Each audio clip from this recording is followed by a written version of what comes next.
सन्माननीय सदस्य रईस शेख साहब। अध्यक्ष महोदय, सत्ता पक्ष के 293 के प्रस्ताव पे मैं अपना मत रख रहा हूं और ये मत रखते हुए जो सत्ता पक्ष की तरफ से कहा गया कि 33 महीने की सरकार ने कुछ नहीं किया, सरकार इस बाजू की हो या उस बाजू की हो, रविराना जी एक शेर में पढ़ना चाहूंगा।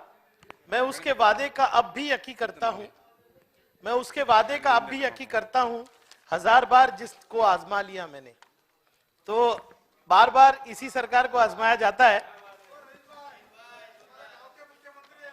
मेरे गांव के मुख्यमंत्री, इसलिए तो तारीफ कर रहा हूं कि उम्मीद है उनसे कि कुछ बदलेगा। नहीं, पहले वालों को तो बहुत आजमा दिया, इसीलिए आपने घर पे भेज दिया उनको। कोरगांवकर जी बाजू में, उनको बुरा लग रहा है, लेकिन हाँ, आईना दिखाना हमारा काम है। सत्ता पक्ष के इस प्रस्ताव पे बोलना चाहूंगा। अध्यक्ष महोदय, यहाँ पर कृषि की बात की गई, माइनिंग की बात की गई। विदर्भ की जमीन से मैं भिवंडी के लिए और पावरलूम इंडस्ट्री के लिए मैं न्याय मांगना चाहता हूं। अध्यक्ष महोदय, जब मैं भिवंडी की बात करता हूं, भिवंडी, मालेगांव, इच्चलकरंजी, शोलापुर, ये सभी इलाकों में जो पावरलूम इंडस्ट्री है, टेक्सटाइल इंडस्ट्री है, उसके हालात बहुत खराब है। और मुझे इस बात का अफसोस है कि भिवंडी शहर, जिसको मैनचेस्टर ऑफ इंडिया कहा जाता था, आज उसकी हालत इतनी खराब है कि हमारे पावरलूम बंद हो रहे हैं। हमारे यहाँ पे जो छोटे बिजनेसमैन थे, जो 27 लूम, छोटे लूम लगाते थे, छोटे इन्वेस्टमेंट से काम करते थे, वो बिजनेसमैन से आज नौकरी करने पे मजबूर हो गए। अध्यक्ष महोदय, मैं सरकार का ध्यान इस बात पर भी लाना चाहूंगा कि अगर सरकार ने साथ दिया, अगर सरकार ने हमारा हाथ थामा, तो चाइना को भी बीट करने का काम भिवंडी शहर कर सकता है। और इसलिए मैं ये कहता हूं कि मुझे कॉन्फिडेंस है भिवंडी की आवाम में, जहां पे लोगों में टैलेंट है। अध्यक्ष महोदय, भिवंडी कोई नया शहर नहीं है, आप उसका इतिहास निकालिए, 350 साल पुराना शहर है और ये इंडस्ट्री वहां पे 100 साल से पुरानी है।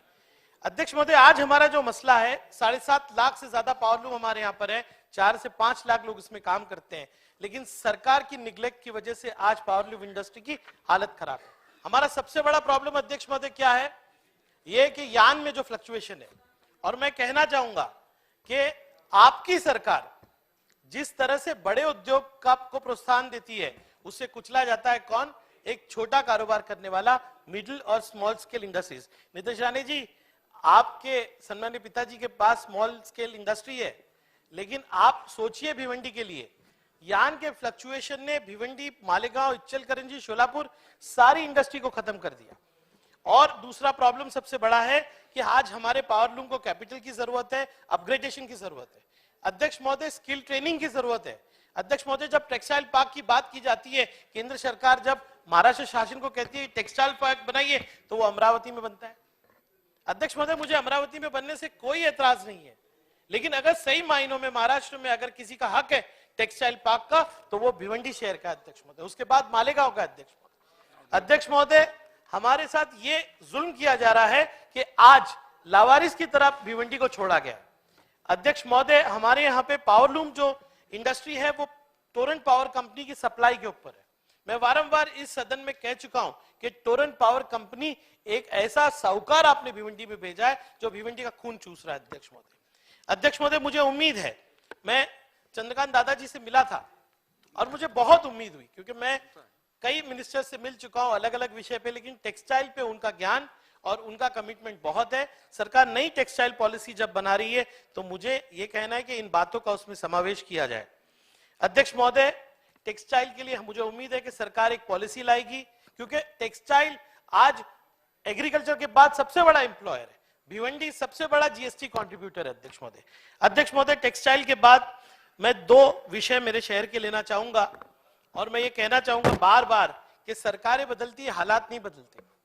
यहाँ पे बहुत बात की गई महापुरुषों के बारे में, और भिवंडी शहर के अंदर मैं कहना चाहूंगा की आमच्या भिवंडीमध्ये भारतरत्न डॉक्टर बाबासाहेब आंबेडकर ग्रंथालय आहे, आणि त्या ग्रंथालयाची आज अवस्था एवढी वाईट आहे की भिवंडी शहरामध्ये एक मोठी अशी वास्तू ही आहे, जिथे ग्रंथालयामध्ये 54,000 पुस्तके आहेत, पर ही ग्रंथालय जे बाबासाहेबांच्या नावाने आहे, त्याला आता धोकादायक डिक्लेअर केला गेलेला आहे, आणि कोणतीही ऑल्टरनेट जागा न देता शेकडो मुलांना विद्यार्थ्यांना वारेवर ठेवला गेलेला आहे. माझी विनंती आहे सरकारशी की बाबासाहेबांच्या नावानी एक मोठी ही ग्रंथालय भिवंडीमध्ये त्याच्यामध्ये लक्ष देण्यात यावं. मी ही माहिती सन्मान्य मुख्यमंत्री महोदय पर्यंत पोहोचवणार आहे आणि याच्यामध्ये कारवाई होईल हे मला विश्वास है.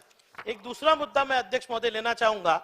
यहाँ पर तानाजी सावंत जी हमारे हेल्थ मिनिस्टर बैठे थे, लेकिन मैं उनसे कहना चाहूंगा कि उनके सामने बहुत चैलेंजेस हैं.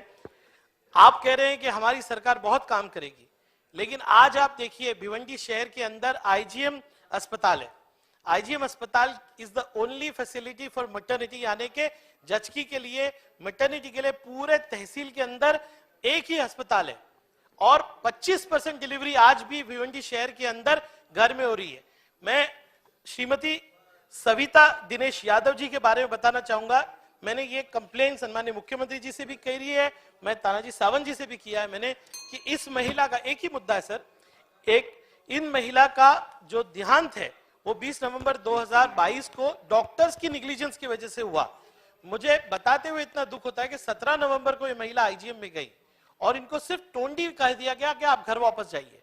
उसके बाद 4 दिन बाद उनको वापस आईजीएम में बुलाया गया, उनको एडमिट किया गया. उनकी बहन दर दर भागी, लेकिन उस औरत को वहां पे ऑपरेशन थिएटर में नहीं लिया गया. बाद में उसका ऑपरेशन थाना में हुआ. थाना सिविल के डॉक्टर्स ने मुझे बताया कि ऑपरेशन की गलती की वजह से इस महिला की जान गई. मैं चाहता हूं कि सरकार इसको न्याय दे. दूसरी बात अध्यक्ष महोदय, यहां पर मुंबई के बारे में बहुत कुछ कहा गया. मुंबई के ऊपर बहुत राजनीति हो भी रही है और होगी भी, लेकिन जो एसआरए के अंदर 700 करोड़ के भाड़े बाकी है, उस पे सन्मान्य उप मुख्यमंत्री जी ने बहुत अच्छा स्टेटमेंट किया है कि ये जो भाड़े 15 से 12 साल के बाकी है उनको सरकार दिलाने का काम करेगी. और मैंने अगर ठीक से सुना है तो 2 साल का भाड़ा सरकार देगी. लेकिन सन्मान्य मुंगटीवार जी यहाँ पर है, वरिष्ठ कैबिनेट मिनिस्टर है. सर, अगर एसआरए के लोगों के साथ न्याय हो रहा है तो सेस बिल्डिंग के वालों के साथ भी न्याय होना चाहिए. मैं, आप जानते हैं कि मुंबई में भी प्रतिनिधित्व करता था. मेरे इलाके में अशरफी, इस्लामिया, अक्सा, ऐसी कई बिल्डिंग्स हैं जिसका रीडेवलपमेंट होना चाहिए. लेकिन आप बाइकला क्षेत्र में देखेंगे और मुंबा देवी में भी देखेंगे, ऐसी बिल्डिंग्स हैं जिनको 10 साल पहले आईओडी लेके गिरा दिया गया. आप इन परिवारों के बारे में सोचिए, ये ट्रांजिट कैंप में रहते हैं, इनको भाड़ा नहीं मिला. अगर एसआरए को न्याय मिलता है तो ये सेस बिल्डिंग वालों को भी न्याय मिलना चाहिए, ये मैं कहना चाहूंगा.